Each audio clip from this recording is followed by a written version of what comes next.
এই ক্ষমতার সাথে সংশ্লিষ্ট রাজনৈতিক দলগুলোর দ্বারাই আপনারা নিপীড়িত হচ্ছেন। রাষ্ট্রের দায়িত্ব হচ্ছে রাষ্ট্র আপনাদেরকে সুরক্ষা দেবে।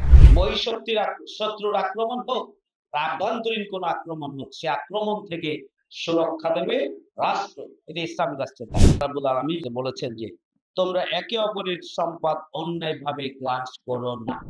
১৭ কোটি মানুষের এই বাংলাদেশে কেন মন্দির পাহারা দিতে হবে? কেন পাহারা দিতে হবে? পারস্পরিক ভ্রাতৃত্ব, ভালোবাসা, এমন এক বন্ধন তৈরি হওয়া উচিত, এমন এক সম্প্রীতি এবং ভালোবাসার এমন এক পারস্পরিক সহমর্মিতার পরিবেশ তৈরি হওয়া উচিত। মানুষের ধর্মের অনুসারীদের মধ্যে সেই ভালোবাসা তৈরি হওয়ার যদি তৈরি হয়, তাহলে তো ব্যবসা বাণিজ্য করার অধিকার, আইন কামের অধিকার, সম্পদ রক্ষার অধিকার সবটাই আপনার থাকবে। আল্লাহ রাব্বুল আলামিন বলেছেন যে তোমরা একে অপরের সম্পদ অন্যায়ভাবে গ্রাস করো না। এই যে আমরা অন্যের সম্পদ দখল করি না, এটি কিন্তু আমরা এই ধর্মীয় নির্দেশনা, এটার কোন সুযোগ নেই। আমরা অন্যায়ভাবে কার অধিকার নষ্ট হয় এমন কোনো কাজ করি না কেন? কারণ আমরা মনে করি যে আল্লাহ আমাদের সকল তৎপরতা দেখছেন এবং প্রত্যেকটি কাজের জন্য আমাদেরকে জবাবদিহি করতে হবে।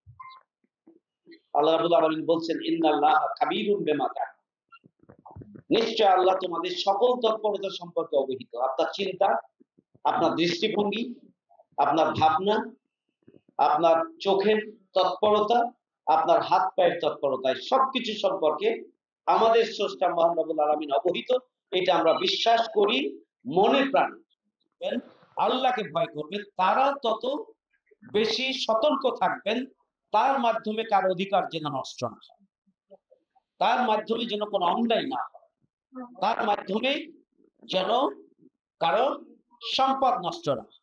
এটি সবসময় এই জন্যই যে কথাটি আল্লাহ রাব্বুল আলামিন সূরা নিসার ২৯ নম্বর আয়াতে বলেছেন যে তোমরা একে অপরের সম্পদ অন্যায়ভাবে গ্রাস করো না।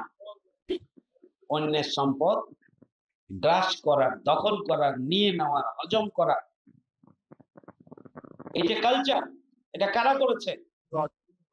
করেছে আপনারা জানেন। একটু আগে বক্তব্যে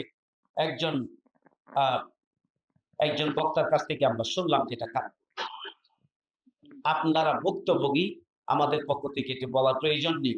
যারা যখন সুযোগ পেয়েছে তারাই তখন করেছে, কোন একটা বিশেষ দল করেছে তা।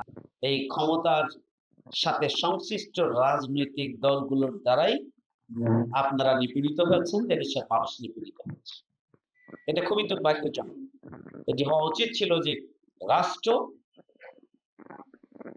এদেশের সকল শ্রেণী পেশার মানুষের জীবন, সম্পদ, অর্থ এবং তার মান এবং সম্মানের নিরাপত্তা বিধান করবেন, সুরক্ষা দান করবেন, যে রাষ্ট্রের দায়িত্ব। কিন্তু দুর্ভাগ্যজনক, সেই রাষ্ট্র এটি করতে পারেনি। আপনাদের মান, সম্মান, ইজ্জত, সম্পদ যেমনি সুরক্ষা দিতে পারেনি সরকারগুলো, উল্টো দখল করেছে, ঠিক তেমনি ভাবে দেশের 18 কোটি সাধারণ মানুষের নিরাপত্তাও তারা বিধান করতে পারেনি। তাদের অর্থ এবং সম্পদের নিরাপত্তা, তাদের মান সম্মানের, জীবনের নিরাপত্তাও তারা দিতে পারে। সম্মানিত সুধী মণ্ডলী, রাষ্ট্রীয় সুরক্ষা 7 নম্বর পয়েন্ট। ইসলাম ভিন্ন ধর্মাবলম্বীদের রাষ্ট্রীয় সুরক্ষা দান করবে এবং এই রাষ্ট্রীয় সুরক্ষা অর্থাৎ রাষ্ট্রের দায়িত্ব হচ্ছে আপনাদের সার্বিক সুরক্ষা দেয়। যদি কোনো আঘাত আসে আপনাদের প্রতি,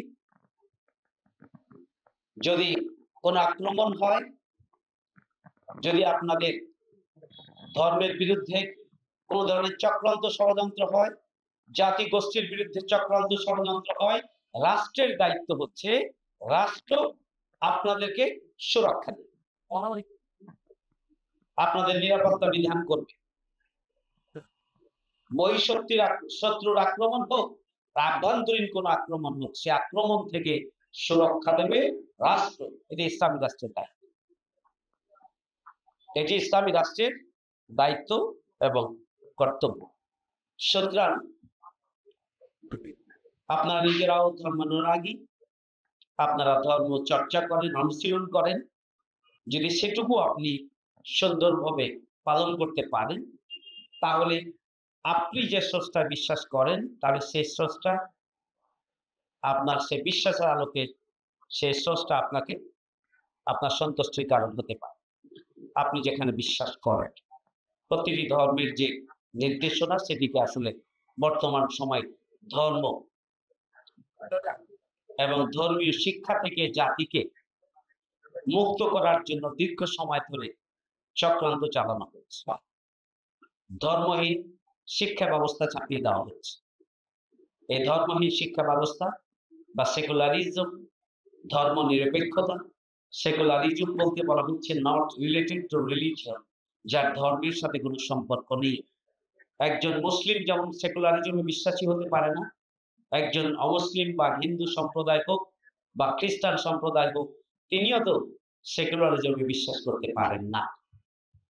কিন্তু আমরা দেখেছি এটিকে আমাদের উপরে চাপিয়ে দেওয়ার জন্য চেষ্টা করা হচ্ছে। 5ই আগস্টের গণঅভ্যুত্থানের পরে আমরা নতুন বাংলাদেশ পেয়েছি।